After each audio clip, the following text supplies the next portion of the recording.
So, you're from London. Trying to sell Eel Marsh House?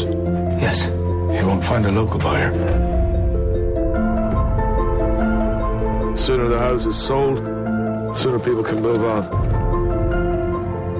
The book I read just after I'd read the script, because obviously I needed to familiarise myself with the original material.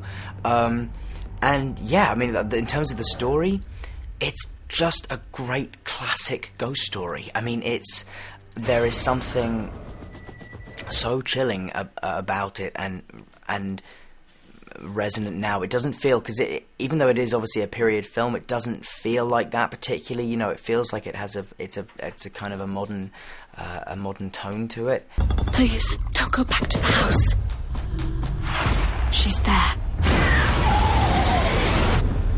I can't leave yet. You should have left. You should have gone when we told you to. You know, Dan wouldn't want to do some sort of, you know, sort of just schlocky horror film. You know, he wants to do something that hopefully aims a little higher than that. Yeah. And obviously, you know, Dan has, you know, he's played this Potter for 10 years. There's a certain amount of, you know, people have expectations of him, and there's baggage that people bring, good and bad. And, you know, we're all aware of that.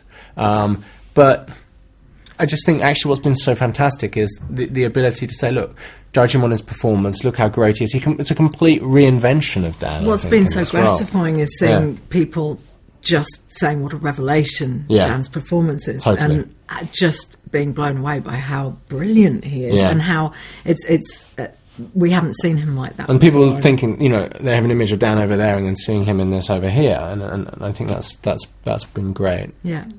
No, it was good. I liked slipping into that role, because they were, you know, as you said, they've been watching Harry Potter for a long time. So with a few of them, it was quite good, because it just meant that, you know, when the ADs were telling them to be quiet, if they didn't, I had a lot of authority among those kids, and I have to say they were a really, really good bunch of kids, and we made them all look dead and then stand in the cold and the rain for ages, and you know they did really, really well. So I always feel very responsible when there are young actors on set, because you know I had such a good time on those early films that I always want to make sure they're having a good time and a good experience on their films as well.